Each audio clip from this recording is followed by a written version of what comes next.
তো বন্ধুরা এই সিস্টেমটাই ব্যবস্থাটা আমরা পরিচিত না। আমরা বলছি যে আমরা গ্রহণ করবো না, পরে পার্লামেন্টে আলোচনা করে জনগণকে শিক্ষিত করে তারপরে দেখা যাবে ক্রিয়া করে না। যেমন ইসলাম গঠন করতেছে ওটাই করতে হবে, ওটা না করলে নাকি ভোট হবে না। ভাই ভোটকে এত ভয় পাচ্ছ কেন? কারণ তুমি জানো যে ভোট হলে তোমার অস্তিত্ব থাকবে না। এই কারণে তুমি ভোটকে এত ভয় পাও, নির্বাচনকে এত ভয় পাও। এই কারণে আমার সবাই খুব ভালো কাজ পেয়েছে, করে আমাদেরকে মুক্ত করতে সাহায্য করতে।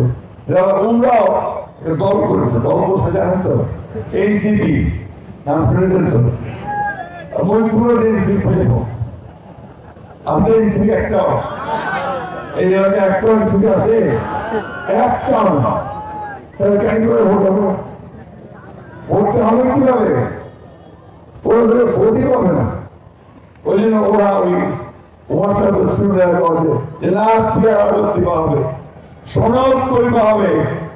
এগুলো হচ্ছে ওই আপনার বিভ্রান্ত করা, ভোট পিছানো এবং আগে ব্যবস্থায় ফিরে যাওয়া। বন্ধুগণ, আমরা পরিষ্কার করে বলছি, আমরা যেগুলো আমরা একমত হয়েছি বিএনপি সেগুলোর পক্ষেই থাকবে। অন্য কোনো কিছু বিএনপি দায় নেবে না, দায় সরকারকে নিতে। আমি আরেকটা কথা বলে আমার বক্তব্য শেষ করব। একটা দেশের সামনে সবসময় আগে বললাম, সবসময় সুযোগ আসবে না।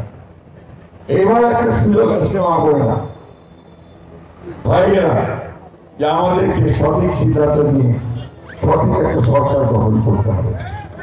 এইটা যদি আমরা গঠন করতে পারতে হই, তাহলে আমাদের এই দেশে অস্তিত্ব ঠিক টিকবে না, সন্দেহ আছে। আর এইবার যদি নির্বাচনটা পিছিয়ে দেয় আরো, তাহলে এই দেশটাকে ব্যর্থ রাষ্ট্রে পরিণত হতে পারে। নির্বাচন পেছানোর কোনো সুযোগ নাই। আমাকে কিন্তু ভুলে দিচ্ছেন আপনারা একবারে, হ্যাঁ হাসিনাকে ভুলে দিচ্ছেন। ভারতে গিয়ে দিল্লিতে গিয়ে ওইটা থেকে আবার হরতাল ঘোষণা করেছে এবং কালকে তিনি কালীগ্রাম করেছিলেন। কিছু পোড়াপান আছে তাদেরকে গাড়ি গ্রহণ করেছে। এখন এই গাড়ি ঘোড়া যারা এইভাবে পোড়াবে, তারা দেশের সম্পদ নষ্ট করবে। আর যে দিল্লি তারা আমি বুঝে থাকবে, তাকে কি আমরা এই দেশে আসতে দিব? তাহলে তুমি আসো, এই দেশের সামনে জনগণের সামনে আসে রাজনীতি করো। দিল্লিতে বসে ওইখান থেকে দেশের সর্বনাশ আর করো না। আমি আমরা আমাদের নেত্রী হাসিনার আমাদের এই সবাই প্রধানমন্ত্রী হাসিনাকে আহ্বান জানাতে চাই, এত সাহস থাকলে, জনগণের প্রতি ভালোবাসা থাকলে পালিয়ে আসেন কেন? আসেন না দেশে। আমরা জেল খাচ্ছি, আপনি জেল খাটেন কিছুদিন। আমাদের একটি দেশের খালি জেল ছিল 6 বছর, তাই না? আপনি আসেন 6-7 বছর 8 বছর জেল খাটেন, তারপর না আপনি কথা বলবেন, ঠিক কিনা? বন্ধুগণ, এই যে আপনার আজকে উনি একটা সন্ত্রাসী এবং সন্ত্রাসী উনি টিকে থাকতে চান, এই দেশের মানুষ আওয়ামী লীগকে আর ক্ষমা করবে না।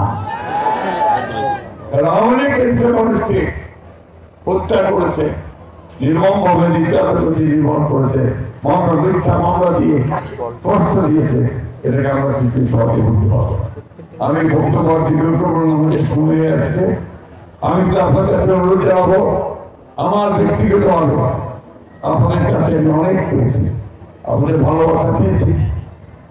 সেই ভালোবাসা নিয়ে আমি কোনদিন শোধ করতে পারবো।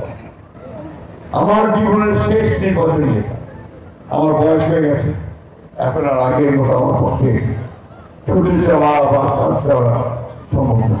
তাই এই শেষ বয়সে আপনাদের কাছে আমার বিনীত আবেদন, যে এবার আপনারা আমাকে ধানের শীর্ষে ভোট দিয়ে আমাকে আপনাদের কাজ করার সুযোগ করছে। আমি আপনাদের কাছে অনুরোধ রাখতে চাই যে আপনারা দয়া করে এইবার হিন্দু মুসলমান একসাথে আমাকে ধানের শীর্ষে ভোট দিবেন, যেন অনেক ধন্যবাদ, অনেক ধন্যবাদ। আপনারা ভালো থাকবেন, সুস্থ থাকবেন এবং সবাই একজোট হয়ে ওই মার্কায় ভোট দেবেন। কোন মার্কা? কোন মার্কা?